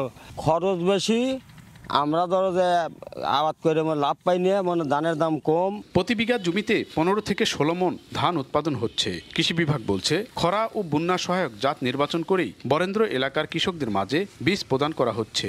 সবসময় বৃষ্টি হওয়ার কারণে আমাদের সম্প্রসারক সেচ দিতেও হয় না, আর প্রাকৃতিক দুর্যোগ আমাদের এই এলাকায় পড়ে নাই, এখানে ফলনের কোনো তারতম্য ঘটে না, এখানে কৃষক কাঙ্ক্ষিত ফলন পেয়েছে। কৃষি বিভাগের তথ্যমতে বরেন্দ্র এলাকায় চাষ করা হয় স্বল্পকালীন রোপাউশের উচ্চ ফলনশীল B28, 56, 82 ও BR 21 জাতের ধান। 90 থেকে 95 দিন নিবিড় পরিচর্যার পর ধান কাটামারায় ধুম পড়েছে নওগাঁর মাঠগুলোতে। কৃষি বিভাগ বলছে চলতি মৌসুমে 60,000 হেক্টর জমিতে রোপা আউশের আবাদ করা হয়েছে, যেখান থেকে 1,80,000 মেট্রিক টন ধান পাওয়ার লক্ষ্যমাত্রা ধরা হয়েছে। নওগাঁর মহাদেবপুরের মাঠ থেকে MR রকি, সময় সংবাদ। দিনাজপুর জেলায় সরকারের বোরো ধান চাল সংগ্রহ অভিযান লক্ষ্য পূরণ অর্জিত হয়েছে। 31 অগাস্ট পর্যন্ত লক্ষ্যমাত্রার 93% চাল ও 75% ধান সংগৃহীত হয়েছে। মিলারদের দাবি, বর্তমান বাজার মূল্য বেশি হলেও তারা সরকারের ঘরে চাল দিয়েছেন। জেলা খাদ্য কর্মকর্তা বলছেন গতবারের চেয়ে লক্ষ্যমাত্রা বেশি অর্জিত হয়েছে। গোলাম নবী দুলালের তথ্য, মঞ্জিদ আলম শিমুলের ছবিতে রিপোর্ট। সরকারি গুদামে খাদ্য সংরক্ষণের লক্ষ্যে প্রতি বছরেই কৃষক ও মিলাদদের থেকে ধান চাল সংগ্রহ করা হয়। চলতি বছর 2 দফায় বাড়ানো হয় ধান চাল সংগ্রহের লক্ষ্যমাত্রা। ধান 32 টাকা, সিদ্ধ চাল 45 টাকা নির্ধারণ করে দেয় সরকার। দিনাজপুরে চালের লক্ষ্যমাত্রা ধরা হয় 1,13,000 মেট্রিক টন, যার মধ্যে অর্জিত হয়েছে 1,05,000 মেট্রিক টন, আর ধান 14,951 মেট্রিক টনের মধ্যে অর্জিত হয়েছে 11,310 মেট্রিক টন।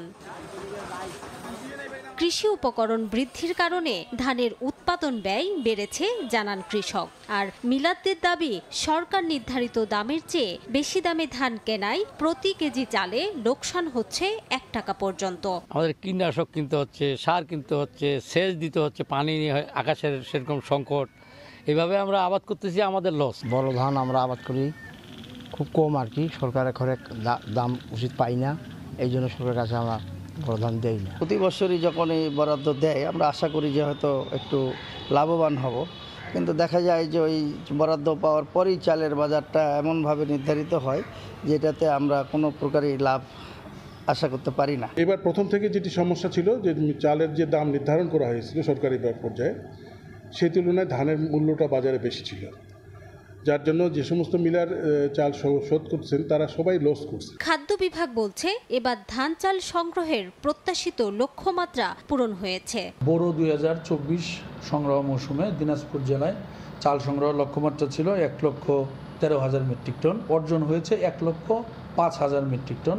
এটি লক্ষ্যমাত্রা অনুযায়ী হচ্ছে 93%। সিএসডি এলএসডি মিলিয়ে এই মুহূর্তে আমাদের প্রায় 1,15,000 মেট্রিক টন চাল মজুদ আছে। জেলা খাদ্য বিভাগের তথ্য মতে দিনাজপুরে 25টি এলএসডি ও একটি সিএসডি খাদ্য গুদামে মজুদ রয়েছে 1,15,000 মেট্রিক টন চাল।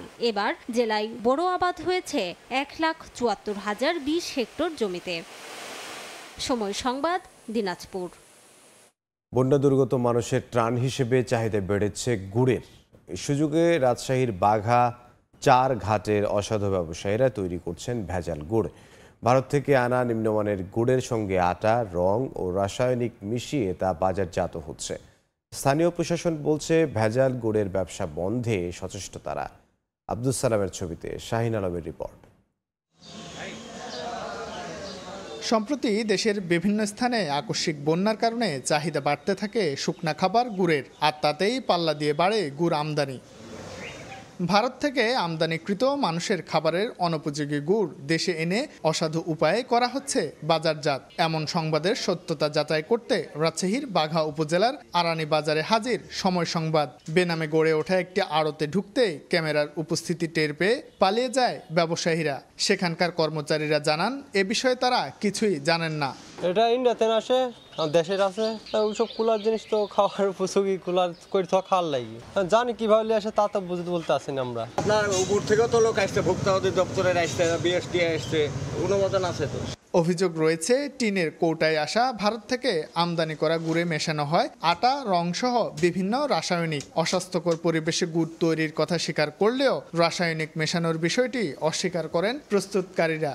আমরা আটা দিই আবার কিংবা আপনার রং টংও দিই না, আমরা যেভাবে আছে সেভাবেই বিক্রি করি। আমরা তো টাকার জন্যই কাজ করি, ঠিক আছে, মহাজন যেভাবে চালাবে আমরা সেভাবে চালাবো।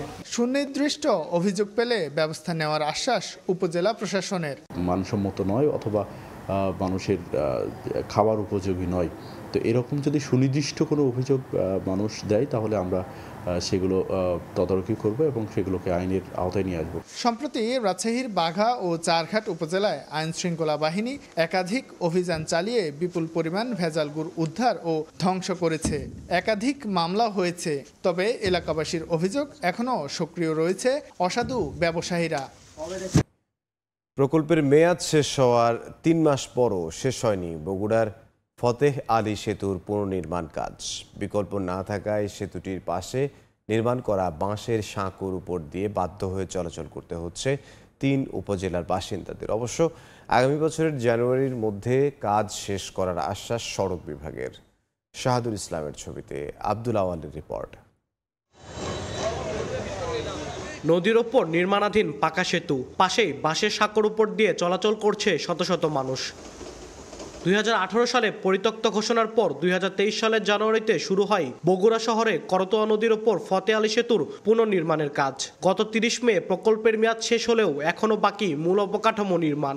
এছাড়া সেতুর সঙ্গে সংযোগ সড়কের কাজ একসঙ্গে শুরু না করায় দুর্ভোগও বেড়েছে। বিকল্প না থাকায় সেতুটির পাশে নির্মাণ করা বাঁশের সাঁকোর উপর দিয়ে বাধ্য হয়ে চলাচল করতে হচ্ছে 3 উপজেলার বাসিন্দাদের। শীঘ্রই সেতু নির্মাণ কাজ শেষ করার দাবি তাদের। লক্ষ লক্ষ মানুষ, আমরা 3-4 থানার লোকেরা এই দিক দিয়ে যাতায়াত করি, এটা তো আমাদের বিশাল সমস্যা। আমরা কলেজে যখন যাওয়া আসি করি তখন আমাদের এই দিক দিয়ে আসা যাওয়াতে অনেক সমস্যা হয়। আশা করি যে এই ব্রিজটা অতি দ্রুত সম্পূর্ণ হবে এবং আমাদের পূর্ব উত্তরাঞ্চলের এই মোটামুটি বেশ কয়েকটা যে উপজেলার মানুষ স্বাচ্ছন্দ্য যাতায়াত করতে পারবে। আগামী বছরের জানুয়ারির মধ্যেও কাজ শেষ করার আশ্বাস সড়ক বিভাগের। আমরা ফাউন্ডেশনের কাজ মোটামুটি শেষ করে ফেলেছি।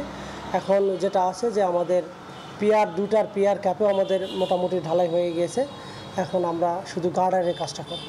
তা এখন যে সময়টা আছে এই সময়ের মধ্যে আমরা মনে করি যে এই সেতু আমরা আগামী জানুয়ারির মধ্যে এটা সম্পন্ন করব। 69 মিটার দৈর্ঘ্যের ফতে আলী সেতু পুনর্নির্মাণে ব্যয় ধরা হয়েছে 19 কোটি 83 লাখ টাকা। আব্দুল আউয়াল, সময় সংবাদ, বগুড়া। চলতি মৌসুমে চাঁপাইনবাবগঞ্জে পাটের ফলন ভালো না হলেও দামে খুশি চাষিরা। মন প্রতি বিক্রি হচ্ছে 2400 থেকে 3000 টাকা পর্যন্ত। গত বছরের তুলনায় এবার পাটের আবাদ 400 হেক্টর কম হলেও আগামীতে বাড়বে বলে আশাবাদ কৃষি বিভাগের। শাহজাহান আলীর ছবি ও জাহাঙ্গীর আলমের তথ্যে রিপোর্ট। পাটের আঁশ থেকে ময়লা পরিষ্কারে ব্যস্ত পাট চাষি ও শ্রমিকরা। অন্যদিকে জাগ দেয়া পাট থেকে আঁশ ছাড়াচ্ছেন অনেকেই। অনাবৃষ্টির কারণে এবছর চাঁপাইনবাবগঞ্জে পাটের আশানুরূপ ফলন হয়নি, তবে বাজারে এখন দাম ভালো। মন প্রতি বিক্রি হচ্ছে 2400 থেকে 3000 টাকা পর্যন্ত, যা গত বছর বিক্রি হয়েছে 1600 থেকে 1700 টাকা মনে। কয়েক বছর ধরে কাঙ্ক্ষিত দাম না পাওয়ায় সোনালী আঁশে আগ্রহ হারিয়েছেন চাষিরা। গত বছর 3285 হেক্টর জমিতে পাটের চাষাবাদ হলেও এবছর তা কমে 2280 হেক্টরে নামে। ভালো দাম ও সরকারি সুযোগ সুবিধা পেলে আগামীতে পাট চাষাবাদ বাড়বে বলে জানান চাষিরা। পাটের পরিমাণ একটু কম কিন্তু লাভের আশঙ্কাটা বেশি। গত বছর পাটের দাম খুব কম ছিল, এরকম দাম বেশি আছে। এরকম যদি থাকে বাইরে থেকে হয় তাহলে অবশ্যই লাভবান হতে পারবে। পাট চাষে আগ্রহী করতে চলতি মৌসুমে 1200 কৃষককে সার বীজ দিয়েছে কৃষি সম্প্রসারণ অধিদপ্তর। সোনালী আঁশের সুদিন ফেরাতে প্রণোদনা ও পরামর্শ দিয়ে সহযোগিতার আশ্বাস কৃষি বিভাগের। পাট পচানোর জন্য যে পানিটা দরকার ছিল সেটি এখন কৃষক ভাইদের জন্য সহজে পাচ্ছে। পাটের গুণগত মানটাও ভালো হবে এবং সেই পাটটা তারা খুব ভালো দাম পাবে। জেলায় চলতি মৌসুমে পাটের উৎপাদনের লক্ষ্যমাত্রা নির্ধারণ করা হয়েছে 8820 মেট্রিক টন। সময় সংবাদ, চাঁপাইনবাবগঞ্জ। বরিশালে জমি দখলের চেষ্টার অভিযোগ উঠেছে জাহাঙ্গীর কবির নানকের বিরুদ্ধে। মঙ্গলবার দুপুরে বরিশাল রিপোর্টার্স ইউনিটি কার্যালয়ে এক সংবাদ সম্মেলনে এমন অভিযোগ করেন ভুক্তভোগী কামরুল ইসলাম হিরণ, হারুন আকবর ও নেহার বেগম। তারা জানান, নানকের বাবা বজলুর রহমান কালেক্টরেট অফিসের কর্মচারী হওয়ার সুযোগে নগরীর নিউ সার্কুলার রোড মোহরি বাড়ির 139% জমির কাগজপত্রে গড়মিল করে। এরপরই প্রথমে নানকের বাবা এবং পরে নানক ও তার ভাই মিলে ওই জমি দখল নিতে মামলা করে জমি ওয়ারিশদের হয়রানি করা শুরু করেন। দ্রুত জমির মামলা অবসানের পাশাপাশি হয়রানির বিচার দাবি জানান তারা। নাটোরের সিংড়ায় 11 জাতীয় সংসদ নির্বাচনে বিএনপির এজেন্টকে মারধর ও দলটির কর্মসূচিতে নেতাকর্মীদের উপর হামলার অভিযোগে সাবেক আইসিটি প্রতিমন্ত্রী জুনায়েদ আহমেদ পলক সহ 43 জনের নামে মামলা হয়েছে। সোমবার রাতে ইউনিয়ন বিএনপির যুগ্ম আহ্বায়ক আরিফুল ইসলাম বাদী হয়ে মামলাটি করেন। এজাহারে জানা যায় 2018 সালের 30 ডিসেম্বর জাতীয় সংসদ নির্বাচনে বাদোপাড়া উচ্চ বিদ্যালয় কেন্দ্রে বিএনপির এজেন্টকে মারধর করে এবং কেন্দ্র থেকে বের করে দেয় আওয়ামী লীগের নেতারা। এ ঘটনায় সাবেক প্রতিমন্ত্রী জুনায়েদ আহমেদ পলককে প্রধান আসামি করে মামলা করা হয়। এছাড়াও 2023 সালের 11 ফেব্রুয়ারি বিএনপির পদযাত্রায় কুইগ্রাম এলাকায় বিএনপি নেতাদের পিটিয়ে আহত করে আওয়ামী লীগের লোকজন। এই মামলায়ও প্রধান আসামি হয়েছে সাবেক প্রতিমন্ত্রী পলক। ভয়াবহ বন্যা কবলিত ফেনীর পরিস্থিতি ক্রমাগত উন্নতি হচ্ছে, তবে ক্রমে স্পষ্ট হয়ে উঠছে ক্ষতচিহ্ন। এরই মধ্যে বানের পানি অনেকের ঘর ভাসিয়ে নেয়, হারাতে হয়েছে মাথা গোঁজার ঠাঁই। কৃষি, যোগাযোগ ও অবকাঠামো খাতের পাশাপাশি ক্ষতিগ্রস্ত হয়েছে শিক্ষা খাতও। জুলহাস তালুকদারের ক্যামেরায় আতিয়ার সজলের রিপোর্ট। আমি 2য় শ্রেণীতে পড়ি, আমার বই খাতা বন্যার পানি ভিজে গেছে। আমেনা এবং তার সহপাঠী প্রতিবেশীদেরকে নিয়ে খেলা করছে। এরা সবাই প্রাথমিক বিদ্যালয়ের ছাত্রছাত্রী। আর এই ভয়াবহ বন্যায় ফেনীর প্রায় সকল বিদ্যালয়ে পানি উঠে যাওয়ায় এবং অনেকের বাড়িঘরে পানি উঠে যাওয়ায় অনেক শিক্ষার্থী এভাবে ক্ষতিগ্রস্ত হয়েছে এবং স্কুলও বন্ধ, যার কারণে তারা এখন শ্রেণীতেও ফিরতে পারছেন না। শতাব্দীর এমন ভয়াবহ বন্যায় ফেনীর অনেক শিক্ষা প্রতিষ্ঠানের এতটাই বিপর্যস্ত অবস্থা যে কবে নাগাদ শিক্ষা প্রতিষ্ঠানগুলো স্বাভাবিক শিক্ষা কার্যক্রম চালু হবে তা নিয়ে তৈরি হয়েছে অনিশ্চয়তা। অনেক শিক্ষার্থীর বাড়িঘরের অন্যান্য আসবাবপত্রের সঙ্গে পুরোপুরি নষ্ট হয়ে গেছে তাদের বই পুস্তক সহ প্রয়োজনীয় শিক্ষা সামগ্রীও। স্কুলে গিয়ে দেখি পোলের অনেক কাদা, তাই আমি চলে আসছি। বই মানে খাতা, কলম, মানে জামা কাপড় একসাথে ধুইছি, সবগুলা সব শেষ।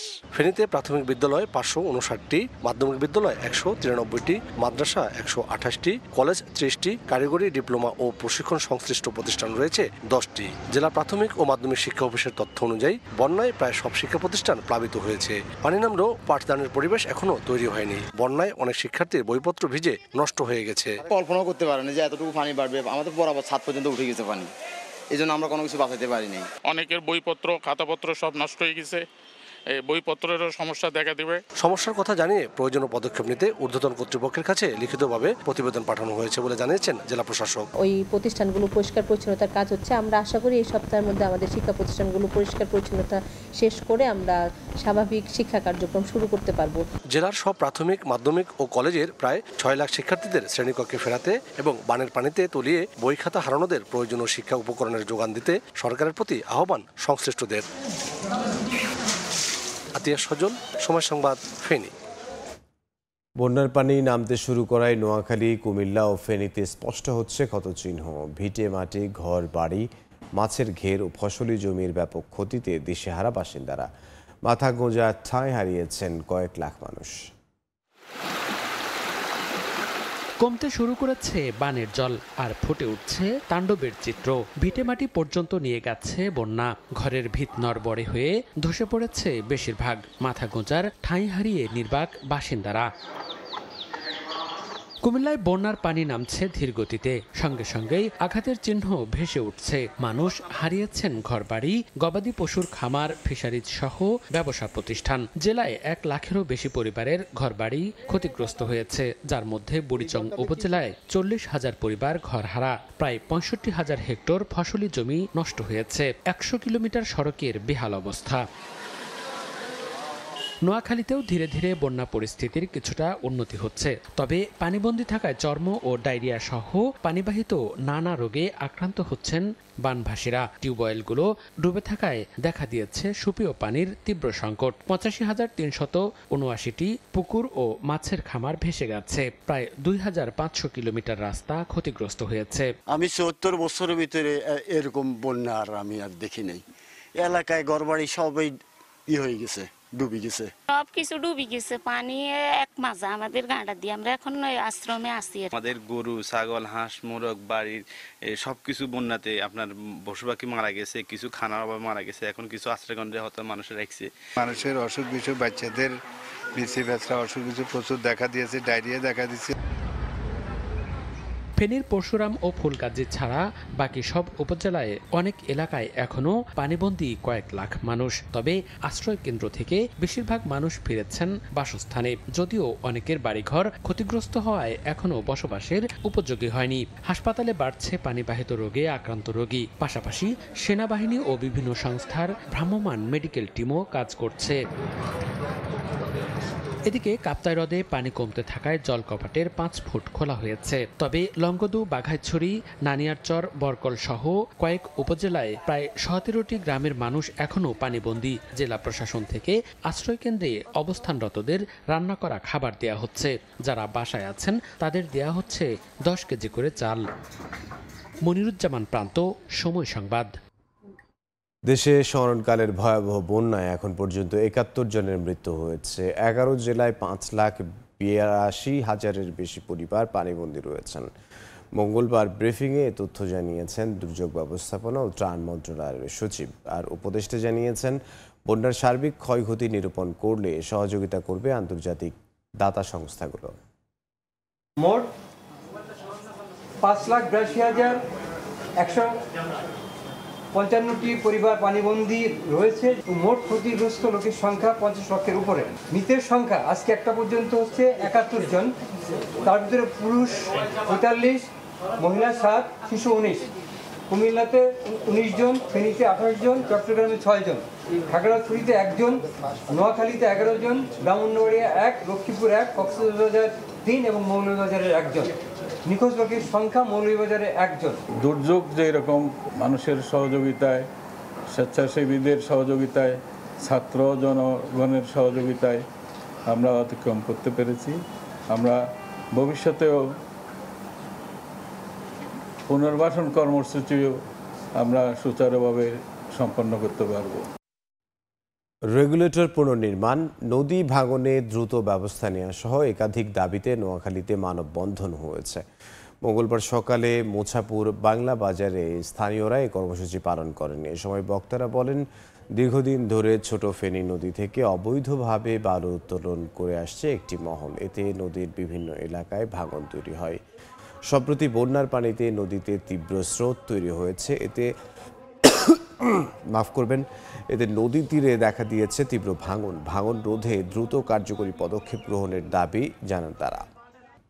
নারী চিকিৎসককে ধর্ষণ ও খুনের ঘটনার অভিনব প্রতিবাদের সাক্ষী হল তিলোত্তমা কলকাতা। শহরের গুরুত্বপূর্ণ EM বাইপাসে 12 কিলোমিটার দীর্ঘ রাস্তায় মানববন্ধন কর্মসূচিতে সামিল হলেন সাধারণ নাগরিকেরা। এদিকে পশ্চিমবঙ্গ বিধানসভায় ধর্ষকের কঠিনতম সাজা নিশ্চিত করতে বিল পাস করেছে মমতা প্রশাসন। বিস্তারিত জানাচ্ছেন সুব্রত আচার্য, ছবি তুলেছেন বিশ্বজিৎ দাস।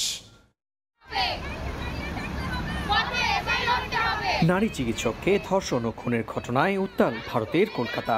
ঘটনার 25তম দিনেও সাক্ষী হল বিরলতম প্রতিবাদের। মঙ্গলবার বিকেলে কলকাতার মেট্রোপলিটন বাইপাস সড়কের বেলেঘাটা থেকে পাটুলি প্রায় 12 কিলোমিটার এলাকায় অহিংস মানববন্ধন কর্মসূচিতে সামিল হয়েছিলেন হাজার হাজার সাধারণ মানুষ। আমি অনেক বয়স্ক, তবু আজকে আমার ভয় করছে, লজ্জা করছে যে এই কলকাতা শহর আমার। সাধারণ মানুষ হিসেবে আমার যেটা মনে হয়েছে যে আমি পরাধীন ভারতবর্ষে আছি। আসল যারা অপরাধী তারা যেন ধরা পড়ে, তারা যেন শাস্তি পায়। এর আগে কলকাতার পুলিশ কমিশনার বিনীত গোয়েলের সঙ্গে দেখা করে তার পদত্যাগের 5 দফা দাবি জানিয়ে পুলিশের সদর দপ্তর লালবাজার অভিযানের শান্তিপূর্ণ অবস্থান ধর্মঘট শেষ করেন জুনিয়র চিকিৎসকরা। আরজিকর কাণ্ডের পর সবচেয়ে আলোচিত চিকিৎসক সন্দীপ ঘোষকে মঙ্গলবার আলিপুর আদালতে তোলা হলে সেখানে আইনজীবীদের বিক্ষোভের মুখে পড়েন তিনি। সিবিআই 10 দিনের রিমান্ড চাইলে আদালত 8 দিনের রিমান্ড মঞ্জুর করেন। স্বাস্থ্য দপ্তর থেকে, প্রশাসনের দপ্তর থেকে সমস্ত দপ্তরে যাতে এই উন্মোচিত হয় এবং প্রকৃত দোষীরা যাতে সর্বোচ্চ সাজা পায়। এদিন ধর্ষকের কঠিনতম সাজা নিশ্চিত করে পশ্চিমবঙ্গ রাজ্য সরকার অপরাজিতা 2024 নামে একটি বিল পাশ করে। বিরোধী বিজেপি এই বিলে সমর্থন করে। সুব্রত আচার্য, সমসংবাদ, ভারত। মঙ্গোলিয়া সফরে রাশিয়ার প্রেসিডেন্ট ভ্লাদিমির পুতিন। আন্তর্জাতিক অপরাধ আদালতের গ্রেফতারি পরোয়ানা মাথায় নিয়ে দেশটিতে রুশ প্রেসিডেন্ট। পুতিনের সফর দুদেশের সম্পর্ক উন্নয়নে অবদান রাখবে বলে মনে করছেন রাজনৈতিক বিশ্লেষকরা। গ্রেফতারি পরোয়ানা জারির পর প্রথমবারের মতো আন্তর্জাতিক অপরাধ আদালতের সদস্যভুক্ত দেশের মাটিতে পা রাখলেন রাশিয়ার প্রেসিডেন্ট ভ্লাদিমির পুতিন। স্থানীয় সময় মঙ্গলবার মঙ্গোলিয়ায় পৌঁছানোর পর তাকে উষ্ণ অভ্যর্থনা জানানো হয়। এদিন দেশটির প্রেসিডেন্টের সঙ্গে বৈঠক করেন পুতিন। এশিয়ার দেশগুলোর মধ্যে মঙ্গোলিয়াকে রাশিয়া অগ্রাধিকার দেয় বলে জানান রুশ প্রেসিডেন্ট। একই সঙ্গে মস্কো মঙ্গোলিয়ানদের জন্য পাইপলাইনের মাধ্যমে গ্যাস সরবরাহ করার কথা বিবেচনা করছে বলে জানান পুতিন। এছাড়াও প্রেসিডেন্ট উকনা খুরেলসুককে রাশিয়ার ব্রিক্স সম্মেলনে যোগদানের আমন্ত্রণ জানিয়েছেন পুতিন, যা অক্টোবরের শেষের দিকে অনুষ্ঠিত হতে যাচ্ছে। সফরকালে রুশ প্রেসিডেন্টকে গ্রেফতার করতে মঙ্গোলিয়ার প্রতি আহ্বান জানিয়েছে করছে আইসিসি, ইউক্রেন, পশ্চিমা কয়েকটি দেশ সহ বিভিন্ন মানবাধিকার সংগঠন। পুতিনের সফর নিয়ে ক্ষোভ জানিয়েছে কিয়েভ। তারা জানায় মঙ্গোলিয়া কর্তৃপক্ষ পুতিনকে গ্রেফতার না করলে যুদ্ধাপরাধের দায় দেশটিকেও নিতে হবে, যদিও এ বিষয়ে কোনো মন্তব্য করেনি উকনা সরকার।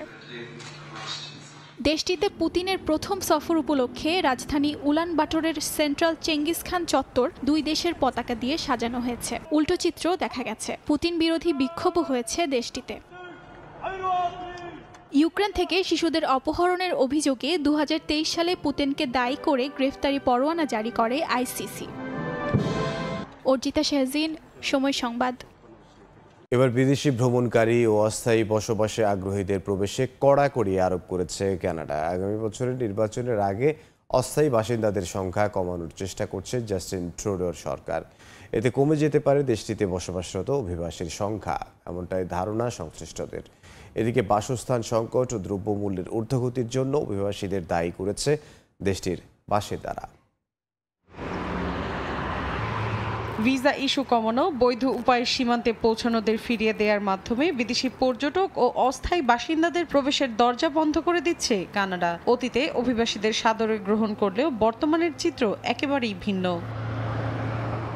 আগামী বছর সাধারণ নির্বাচন অনুষ্ঠিত হওয়ার কথা রয়েছে কানাডায়। নির্বাচনী প্রতিদ্বন্দ্বিতায় পিছিয়ে রয়েছে দেশটির ক্ষমতাসীন প্রধানমন্ত্রী জাস্টিন ট্রুডো নেতৃত্বাধীন উদারপন্থী সরকার। আর তাই ক্ষমতায় টিকে থাকতে বিদেশি ভ্রমণকারী, অস্থায়ী বাসিন্দা ছাড়াও স্থায়ী অভিবাসীদের সংখ্যা কমানোর চেষ্টা করছে ট্রুডো সরকার। এমনকি দেশটিতে বর্তমান আবাসন সংকট ও বাসা ভাড়া বৃদ্ধির জন্য দায়ী করা হচ্ছে অভিবাসীদের। এক প্রতিবেদনে এ তথ্য জানিয়েছে ব্রিটিশ বার্তা সংস্থা রয়টার্স। প্রতিবেদনে বলা হয়, জুলাই মাসে 5,853 জন বিদেশি দর্শনার্থীকে প্রবেশ করতে দেয়নি কানাডা। এদের মধ্যে ছিলেন ছাত্র, কর্মী ও পর্যটক, যা 2019 সালের জানুয়ারির পর থেকে সর্বোচ্চ। 2024 সালের প্রথম 7 মাসে প্রতি মাসে গড়ে 3,727 জন বিদেশিকে ফিরিয়ে দেওয়া হয়, যা আগের বছরের তুলনায় 20% বেশি। এছাড়া জুলাই মাসে 285 জন ভিসাধারীকে অযোগ্য ঘোষণা করা হয়। এর আগে এমন চিত্র দেখা যায় 2019 সালের জানুয়ারিতে। কানাডা বর্ডার সার্ভিসেস এজেন্সির একজন মুখপাত্র জানান, অভিবাসন প্রবণতা বা নীতি পরিবর্তনের কারণে এ ধরনের ঘটনা ঘটতে পারে। এদিকে কম সংখ্যক ভিসা অনুমোদন করছে দেশটির অভিবাসন বিভাগ। মৌসুমী সাথী, সময় সংবাদ। এবারের প্রচণ্ড গরমে ক্ষতিগ্রস্ত হয়েছে ইতালিতে উৎপাদিত শাকসবজির ক্ষেত খামার। প্রভাব পড়েছে স্থানীয় বাজারগুলোতে। আগের তুলনায় দাম বেড়েছে নিত্য প্রয়োজনীয় এসব খাদ্যদ্রব্যের। ব্যয় বেড়েছে বাসিন্দাদের। সামনের দিনগুলোতে দাম আরও বাড়তে পারে বলে জানিয়েছেন ব্যবসায়ীরা। ইতালি থেকে হাসান মাহমুদের রিপোর্টে বিস্তারিত।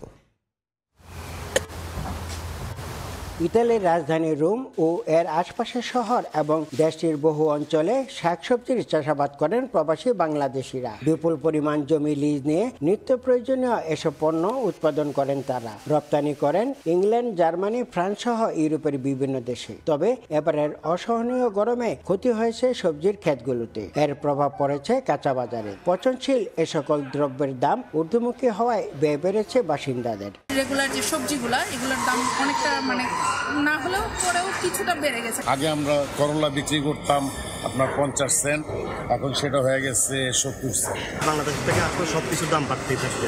রোমের প্রধান বাজার ভিক্টোরিয়ার সবগুলো সবজির দোকানেই বিক্রি হয় বাংলাদেশিদের উৎপাদিত পণ্য। দেশ থেকে সরাসরি দেশীয় সবজিও আমদানি করেন তারা। এ অবস্থায় ইতালিতে উৎপাদিত সবজির তুলনায় বাংলাদেশ থেকে আসা পণ্যের দাম কিছুটা বেশি হয় বলে জানান সংশ্লিষ্টরা। ব্যবসায়ীরা জানান, গরমের প্রভাব শাকসবজির বাজারে পড়লেও অপরিবর্তিত রয়েছে মাছ মাংসের দাম। ইতালির রোম থেকে হাসান মাহমুদ, সময় সংবাদ। এদিকে রাওয়ালপিন্ডিতে ইতিহাস গড়া বাংলাদেশ দলকে অভিনন্দন জানিয়েছেন অন্তর্বর্তীকালীন সরকারের প্রধান উপদেষ্টা ডক্টর মোহাম্মদ ইউনূস। দেশে ফেরার পর নাজবুল হোসেন শান্তদের জন্য আয়োজন করা হবে সংবর্ধনা অনুষ্ঠানের। পাশাপাশি শুভেচ্ছা জানিয়েছেন যুব ও ক্রীড়া মন্ত্রণালয়ের উপদেষ্টা আসিফ মাহমুদ সজীব ভূঁইয়া। ক্রীড়াঙ্গনে চলমান এমন সাফল্যকে জুলাই বিপ্লবের সুফল বলে দাবি করেন তিনি। আমার ও সরকারের পক্ষ থেকে আন্তরিক অভিনন্দন। পুরো জাতি তোমাদের নিয়ে গর্বিত। আনুষ্ঠানিক বিবৃতি দেয়া সহজ হলেও টাইগার অধিনায়ককে ব্যক্তিগতভাবে অভিনন্দন জানাতে কিছুটা বেগ পোহাতে হয় ডক্টর মোহাম্মদ ইউনুসের। একে তো ম্যাচ শেষের ব্যস্ততা, অন্যদিকে ক্রিকেটারদের সঙ্গে মোবাইল না থাকা। ডক্টর ইউনুসকে সেখান থেকে উদ্ধার করেন ক্রিকঅপসের ম্যানেজার শাহরিয়ার নাফিস। দেশে একটা বিশেষ পরিস্থিতির মধ্যে দিয়ে যাচ্ছে, যেখানে একটা দেশ গঠন সংস্কারের কথা হচ্ছে, এরকম একটা সিচুয়েশনে বাংলাদেশ দলের এই অর্জন আমি বিশ্বাস করি বাংলাদেশের নাগরিকদের মধ্যে, বাংলাদেশকে যারা ভালোবাসেন, বাংলাদেশের সমস্ত নাগরিকদের মধ্যে একটা একতা তৈরি করার একটা শক্তি হিসেবে কাজ করবে বলে আমি মনে করি। প্রধান উপদেষ্টার অভিনন্দন বার্তার কথা ম্যাচ পরবর্তী সংবাদ সম্মেলনেও উল্লেখ করেন নাজমুল হোসেন শান্ত। দেশে ফেরার পর গোটা দলকে সংবর্ধনা দেবেন অন্তর্বর্তীকালীন সরকার প্রধান। হ্যাঁ, আমাদের ডক্টর ইউনুস স্যার কল করেছিলেন, কংগ্রেচুলেশন জানিয়েছেন টিমের সবাইকে। ওনারা অনেক খুশি এবং দেশে আসলে দেখা করতে চেয়েছেন পুরা টিমের সাথে। এদিকে বাংলাদেশ দলকে অভিনন্দন জানিয়েছেন যুব ও ক্রীড়া উপদেষ্টা আসিফ মাহমুদ সজীব। ক্রীড়াঙ্গনের ক্রমাগত সাফল্যকে জুলাই বিপ্লবের গণঅভ্যুত্থানের সুফল বলে উল্লেখ করেন তিনি। পাশাপাশি দুর্নীতি ও রাজনীতি মুক্ত ক্রীড়াক্ষেত্রের জন্য সরকারের বর্তমান প্রচেষ্টার কথাও উল্লেখ করেছেন। আমরা বাংলাদেশ জাতীয় দলের সকল খেলোয়াড়, কোচ সহ অফিসিয়ালসদের অভিনন্দন এবং শুভেচ্ছা জানাচ্ছি। দেশের এই ক্রান্তি লগ্নে এই খবর দেশের জনগণের মনে কিছুটা হলেও স্বস্তির সঞ্চার করবে। আমরা ক্রীড়াঙ্গন থেকে এরকম আরও সুখবর পেতে চাই এবং তার জন্য ক্রীড়াঙ্গনকে সুষ্ঠুভাবে সুন্দরভাবে গড়ে তোলার জন্য আমরা কাজ করে যাব। ভুটানের বিপক্ষে ফিফা প্রীতি ম্যাচে বড় ভূমিকা রাখতে চান বাংলাদেশের ফরওয়ার্ডরা। দীর্ঘদিন ধরে গোল খরায় ভুগছেন তারা। ড্রাগনের দেশে চাপমুক্ত থেকে পারফর্ম করে সে শূন্যতা পূরণ করার লক্ষ্য তাদের। গোল কে করেছে সেটা মুখ্য নয়, দলের জয়ই বড় কথা ফুটবলারদের কাছে। ভুটানের থিম্পুতে সকালে গরম তো বিকেলে তীব্র ঠান্ডা ও বৃষ্টি। কঠিন কন্ডিশনের সঙ্গে মানিয়ে নিয়েই চলছে বাংলাদেশের ফিফা প্রীতি ম্যাচের প্রস্তুতি। দীর্ঘ 3 মাস পর আন্তর্জাতিক ম্যাচ খেলতে নামছে লাল সবুজ। সমুদ্রপৃষ্ঠ থেকে ভুটানের উচ্চতার কারণে ভোগান্তিতে পড়তে হচ্ছে ফুটবলারদের। অনুশীলনে শ্বাসকষ্টে ভুগেছেন জামালরা, তবে সময়ের সঙ্গে সঙ্গে তা কাটিয়ে ওঠার চেষ্টা করছে লাল সবুজ। দীর্ঘদিন পর খেলতে নেমে ফিটনেস ফিরে পাওয়া নিয়েও আছে দুশ্চিন্তা। এর উপর বড় সমস্যা ফরওয়ার্ডদের গোল না পাওয়া। এবছর খেলা 6 ম্যাচে গোলের দেখা পায়নি বাংলাদেশ। সবশেষ গেল বছর বিশ্বকাপ বাছাইয়ে লেবাননের বিপক্ষে প্রতিপক্ষের জালের দেখা পায় লাল সবুজ। তাই গোল খরা কাটানো বড় চ্যালেঞ্জ ফরওয়ার্ডদের সামনে। সেই কাজটা ঠিকভাবে পালন করে চাংলি মিথাঙে দলকে আনন্দে ভাসাতে চান মুরসালিন। ম্যাচ দুটা যেভাবে উইন হওয়া খুবই ইম্পর্টেন্ট। তো গোল যে করুক, আমি করি বা আরো ডিফেন্ডার করুক, মিডফিল্ডার করুক, উইঙ্গার করুক, আমাদের আলটিমেটলি আমাদের গোল দরকার। তো গোল করার জন্য যা যা করতে হয় কোচ যেভাবে নির্দেশনা দিয়েছে সেভাবে আমরা সবকিছু বাস্তবায়ন করবো ইনশাল্লাহ। তো আলটিমেটলি যেহেতু জিততে হবে, গোল করতে হবে, করাইতে হবে, তো ওইটা চাপ ওইভাবে না নিয়ে চাপ মুক্তভাবে যতটুকু করতে পারবো আশা করতেছি। যদি করতে পারি তাহলে হয়তো ভালো কিছু হবে। দেশের ক্রীড়াঙ্গনে বইছে স্বস্তির বাতাস। যুবাদের প্রথমবারের মতো অনূর্ধ্ব 20 সাব ফুটবল চ্যাম্পিয়নশিপ জয়ের পর রাওয়ালপিন্ডিতে পাকিস্তানের বিপক্ষে বাংলা ওয়াশ। ফুটবলাররাও অনুপ্রাণিত এই জয় থেকে। চাপমুক্ত থেকে ভুটানকে হারানোই লক্ষ্য তাদের। আমরা আসছি এখানে জয়ের লক্ষ্য নিয়ে। সো আমি টিমকে হেল্প করতে চাই এবং পাশাপাশি এই নিজেকে উজাড় করে দিতে চাই এবং গোল করতে চাই। লাস্ট ইস্টারে যেমন আমাদের একটা দমের একটা যেমন সমস্যা হয়েছে, আজকে আমাদের সবার ভিতর এই সমস্যাটা হয় নাই। আশা করি যে যেহেতু আমাদের হাতে আরো একটা দিন সময় আছে, আমার মনে হয় যে কালকে যদি আমরা আরো ভালো করে প্র্যাকটিস করতে পারি ইনশাল্লাহ এই আমাদের ভিতরে কেটে যাবে। চাপমুক্ত থেকে সামর্থ্য অনুযায়ী পারফর্ম করতে চান ফাহিম মুরসালিনরা। পারভিন আক্তার, সময় সংবাদ। পিটার গেরহার্টকে পুঁজি করে হকি খেলোয়াড়দের মাধ্যমে অনৈতিক সুবিধা নেওয়ার চেষ্টা করেছিল ফেডারেশনের পলাতক কর্মকর্তারা। ক্রীড়া সংগঠক না হয়েও দলের ইউরোপ সফরের তালিকায় ছিল ইসমাইল হোসেন সম্রাটের মতো বিতর্কিত নাম। এসব কারণেই বাতিল করা হয়েছে এই চুক্তি। তবে স্বচ্ছ প্রক্রিয়ায় খেলোয়াড়দের ইউরোপ পাঠানো সম্ভব হলে দেশের হকি তার সুফল পেত বলে মনে করেন ফেডারেশনের যুগ্ম সম্পাদক আরিফুল হক প্রিন্স। দেশের হকিকে কলঙ্কিত করেছেন মমিনুল হক সাঈদ, কলঙ্কিত করেছেন সাধারণ সম্পাদকের চেয়ারে ইসমাইল হোসেন সম্রাটের মতো বিতর্কিত লোক বসিয়ে। শুধু তাই নয়, ক্রীড়াঙ্গনের কোনো কর্মকর্তা না হবার পরও সম্রাটকে অফিসিয়াল বানিয়ে টেকনিক্যাল ডিরেক্টর গেরহার্ড পিটারের প্রজেক্ট হকির ইউরোপ সফরের দলেও অন্তর্ভুক্ত করেছিলেন সাঈদ। শুধু ইসমাইল হোসেন সম্রাট নয়, হকি দলের ইউরোপ সফরের এই তালিকায় নিজের নামও রেখেছিলেন মমিনুল হক সাঈদ। একই সঙ্গে ছিল মাহবুব এহসান রানা আর মুন্নার নাম, যার পেছনে উদ্দেশ্য ছিল ভিসা করিয়ে দেশের পরিস্থিতি বুঝে সটকে পড়া। তাদের সেই দুরভিসন্ধি সফল না হলেও সরকার পরিবর্তনের পর সবাই দিয়েছে গা ঢাকা। মাঝখান দিয়ে ক্ষতি হলো দেশের হকির, কারণ বিতর্কিত লোক থাকায় বাতিল করা হয়েছে পিটার গেরহার্ডের প্রজেক্ট। অনৈতিক কার্যকলাপ হয়েছে এবং আপনার কোনো চুক্তি ছিল না, যার যার ব্যক্তিগত স্বার্থ হাসিলের জন্যই মূলত এই ট্যুরটার একটা তৈরি করেছিল, প্রেক্ষাপট তৈরি করেছিল। সব কিছুতে আমরা এখন একটা স্বচ্ছতা চাচ্ছি। আগে এসব যেগুলো হয়েছে এগুলো কোনো নিয়মতন্ত্রের ভিতরে হয়নি। তো আমরা এটা থেকে আমরা ফোকাস করেছি যে আমরা এখন যা কিছুই করব একটা আপনার চুক্তি এবং যাতে সব কিছুতে একটা স্বচ্ছতা থাকে। পিটারের সঙ্গে হকি ফেডারেশন বিভিন্ন পরিকল্পনা করলেও টেকনিক্যাল ডিরেক্টর হিসেবে নেই তার আনুষ্ঠানিক চুক্তি। তাকে অন্য পদে চাইলেও কোচ ছাড়া বাংলাদেশের সঙ্গে আর কাজ করতে আগ্রহী নন জার্মান প্রশিক্ষক। এর ফলে দেশের হকি ক্ষতিগ্রস্ত হলে বলে মনে করছেন ফেডারেশনের এই কর্মকর্তা। আমাদের একটা গোল্ডেন অপরচুনিটি ছিল এবং গেরহার্ড দীর্ঘদিন ধরে বাংলাদেশের সাথে কাজ করে। আমরাও চাচ্ছিলাম ও কাজ করুক, কিন্তু আমাদের যে ইউরোপিয়ান যে স্টাইল বা বাংলাদেশের যে এখন মানে পরিস্থিতি, আমরা আসলে এটা খাপ খাওয়াতে পারছি না। কমিউনিকেশন গ্যাপ হচ্ছে, যে কারণে আর কি এই সমস্যাটা তৈরি হয়েছে। এছাড়াও পরিবর্তন এসেছে যুব হকি দলের কোচিং প্যানেলে। তবে ওমানের মাস্কটের এই আসরে তার কোনো নেতিবাচক প্রভাব পড়বে না বলেই মনে করছে ফেডারেশন। এসএম ইকবাল, সময় সংবাদ, ঢাকা। এ পর্যায়ে শীর্ষ সংবাদগুলো জানিয়ে দিচ্ছে আরও একবার। সাবেক দুই আইজিপি আব্দুল্লাহ আল মামুন ও শহীদুল হক গ্রেফতার, দুজনকেই নেওয়া হয়েছে ডিবি কার্যালয়ে। ডায়মন্ড ওয়ার্ল্ডের এমডি গুলশান থেকে আটক। অবসর সুবিধা পেতে বেসরকারি শিক্ষক কর্মচারীদের দাঁড়ে দাঁড়ে ধর্ণা মানা হচ্ছে না। আদালতের নির্দেশনা, পর্যাপ্ত বরাদ্দের অভাবকে দায়ী করছে কর্তৃপক্ষ।